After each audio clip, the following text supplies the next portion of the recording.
Today we visit with noted Australian winemaker Peter Fraser, based at McLaren Vale's famed Yangarra Estate. Fraser's work at Yangara's biodynamic vineyard, driven by his love for old vine grenache, has been widely applauded for almost 20 years. The South Australian property is one of 3 owned by America's Jackson Family Wines. He also oversees operations at nearby Higginbotham, where together with California winemaker Chris Carpenter, they've restored the historical vineyard to its current glory. Fraser will also take on duties at the newly acquired Giant Steps in the Yarra Valley. Its single vineyard philosophy and high-end Chardonnays and Pinot Noirs should be a perfect fit with Fraser's farming ethos. As we learn about Pete's story and approach to wine growing, we also see how the modern Australian wine industry is adapting and changing to the ever-shifting needs of the global wine business. Well, hello, Pete. It's fun to see you. I haven't seen you in quite a while since the last time I was at the winery, but you look well. I'm doing well. We're kind of on the tail end of harvest. We've had a fantastic harvest, so everybody's probably about 10 days to go, and we'll have it all wrapped up. Yeah, fun time. Well, I want to start with people maybe not know a little bit about you and how what the journey was for you to get to Yangara. I started my winemaking degree at what was Roseworthy in Adelaide, and I finished. During that time, I started working at St Hallett Wines in the Barossa. I also had a little brief introduction at Andrew Caillard Wines in McLaren Vale, which kind of got me hooked. And then I worked for a company called Norman's Wines from 97 through to 2000.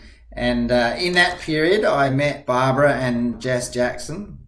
And they were very keen to develop something in Australia. And they fortunately hired me, and Norman's Wines actually own what is now Yangarra Estate Vineyard, and we purchased what is Yangarra Estate in December 2001. I'd actually worked with this property since 1998, and it was I think it captured the excitement of Barbara and Jess, and especially the 1946 planted grenache, which at that time was kind of 50, nearly 60-year-old vineyard, and it's really inspired them, and we've been on a pretty exciting journey ever since. Jess was a very strong-willed guy, but you somehow managed to get him to plant more grenache almost from the start when nobody was really drinking it. Did you have some magic dust, or?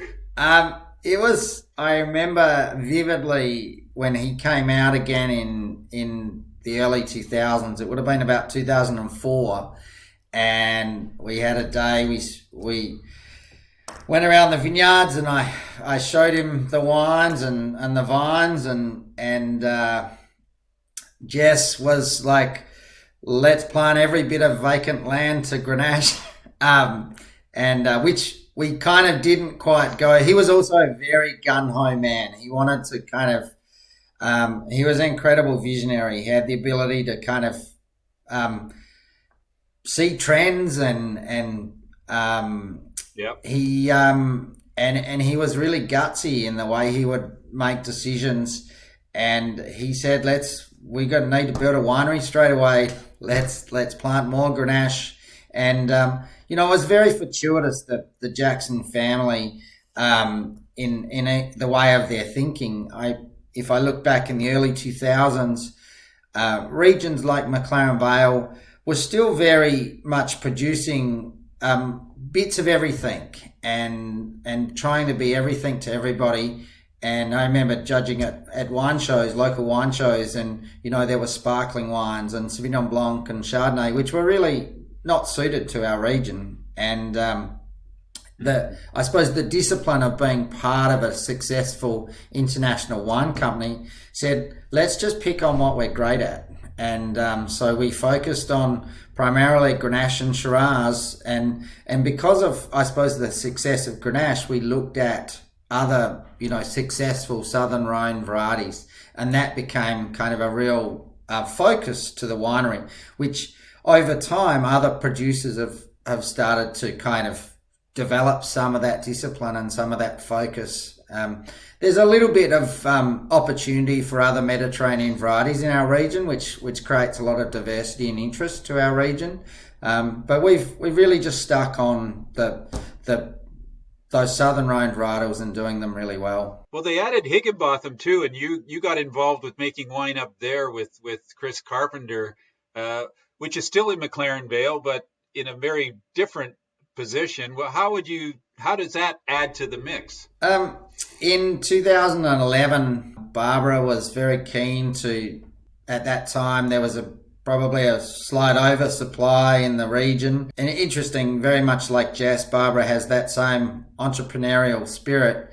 And so we were looking for another piece of land to kind of come across. The Higginbotham property was incredible. It has an incredible pedigree of supplying, some great brands, Clarendon Hills, Penfolds, some of the top Hardy's wines.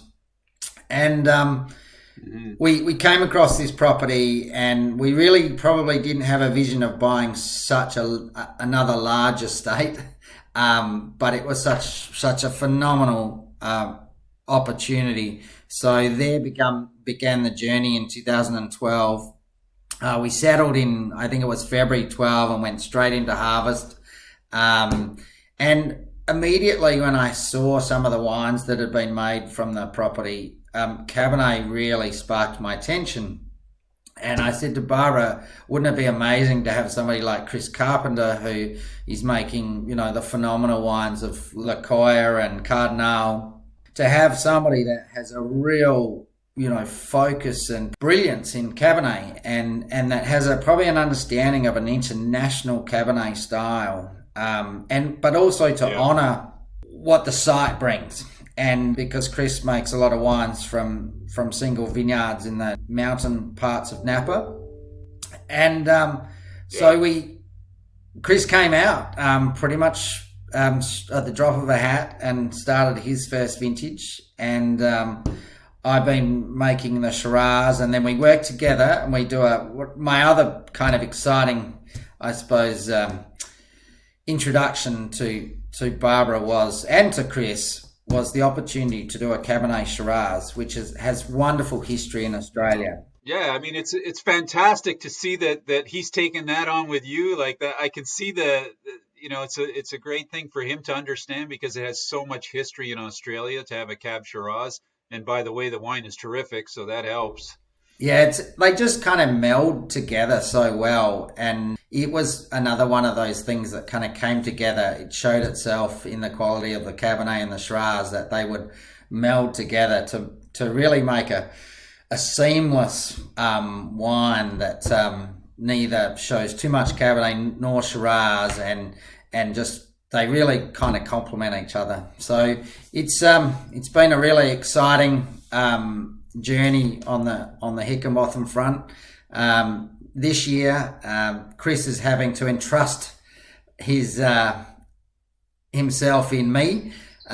So with COVID, I've been overseeing the Bordeaux variety program at Higginbotham, and we're kind of in communication every day or so. And so I'm hoping to do him proud this year. Yeah.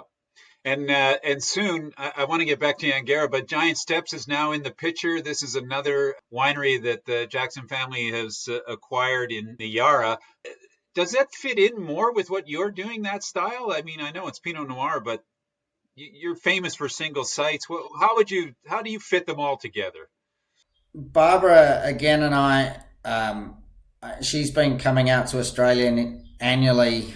I suppose we've identified that we have an opportunity both in our domestic market and also in our international market, that Australian Pinot Noir and Chardonnay, from whether it be the Yarra Valley, Tasmania, are really world class. And so we've been probably looking for maybe 3 or 4 years for the right opportunity, and Giant Steps just fitted all the boxes. They got some wonderful vineyards, the Applejack vineyard in the Upper Yarra, which is kind of probably the coldest part of the Yarra, and the Sexton vineyard. And their winemaker, Steve Flamstead, who's just been getting wonderful accolade on all his single vineyard Chardonnay and Pinot. So, and they also kind of put their toe in the water. They do a Tasmanian Pinot as well from Coal River Valley. And so kind of watch this space. I think, we still kind of got our eyes open for great vineyards within, whether it be the Yarra or possibly even Tasmania. Mm. Well, I want to talk a bit about Yangara, but back in the day, we looked at Australia as a place that was, they used to make a big deal about blending grapes from all over the place. You have a different philosophy. You're on a single site. How does that sit, and why is that so important to you, and how hard is it to produce a wine from a single site? Yeah, if you look at the history of Australian wine, that there was always so much blending, whether it be cross-regional or within a region.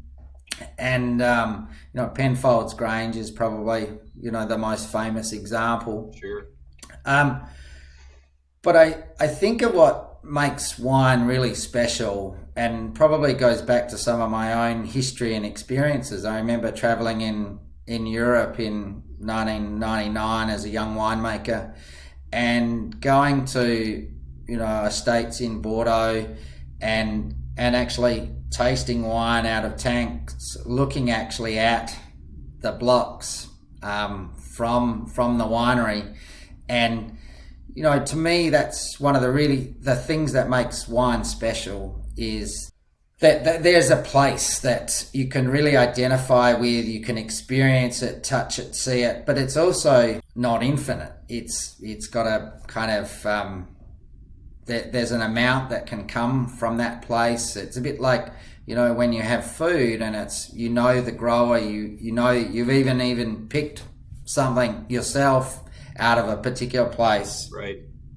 And so to me, all the wines that I know that I love and collect and drink, I love it when I know where it's from and its little site, and the other part of having a single vineyard or an estate like this is that if you are collecting those wines, you get to know the little characters in those wines, because they don't change for the most part. You get a little bit of vintage variation, which gives you, accentuated cooler characters or characters that come out in a warmer vintage. But there's a thumbprint that comes from that site. And to me, that makes it easier to get to know that estate and build a kind of love of it. Yeah. You grow biodynamically. Is that part of the thumbprint? I mean, if you want to express the site, do you think that's the key to getting it done? It is. To me, the unique kind of mineral content that's in the soil, what you want to do is be able to make it available to the vine. And in a chemical style farming is that you block a lot of the microbiology in the soil that enables all the character of that soil to come through into the plant, that hopefully then moves its way into the fruit. So you're getting a really genuine expression of the site in the way the vines grow and the way the fruit grows. And then the next step is, I suppose, how do you steer the wine so that you're doing the best thing for the wine to be able to show its place, and interfering enough to make great wine, but not interfering too much that you actually take away the character of the place.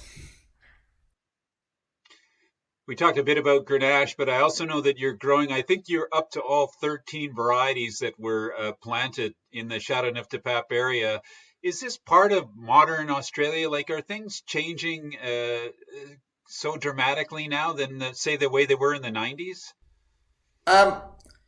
I think in the 90s, there was a real thirst for the kind of the big four, I suppose: Chardonnay, Cabernet, Shiraz, Merlot, and there is a huge appetite for, I suppose, diversity, and it's finding the right kind of diversity that brings that talks to the place you are at, and so what varieties are suitable to certain places. I think one of the big changes now is that probably in the 2000s there was probably a much bigger demand for much bigger, more powerful wines. So that kind of drove varieties like Shiraz and Cabernet. And I think with the popularity of Pinot Noir internationally, I think people are becoming much more interested in more medium-bodied wines than just big, heavy reds. And that's kind of given rise to some of these Mediterranean varieties for us, the Chateauneuf de Pape varieties, that also are quite transparent varieties in the fact that they really sometimes kind of call them chameleon varieties, Nebbiolo, Pinot Noir, Grenache, and some of its cousins. They really show their winemaking, they show their place, and I think it's really exciting times because often finesse and elegance is being very highly rewarded amongst great wines of the world, not necessarily just, big, powerful blockbuster wines. Well, look, I've really enjoyed our conversation today, Peter, and your insights. Can't wait to get back, actually, and hope we can have a normal conversation face-to-face soon enough. Good luck with the harvest, and keep on going, man. We love your wines. I look forward to getting over to Canada soon too. So I think we'll all look forward to getting on, and we'll keep sending them over, and we really hope that everybody keeps on enjoying them over in your neck of the woods.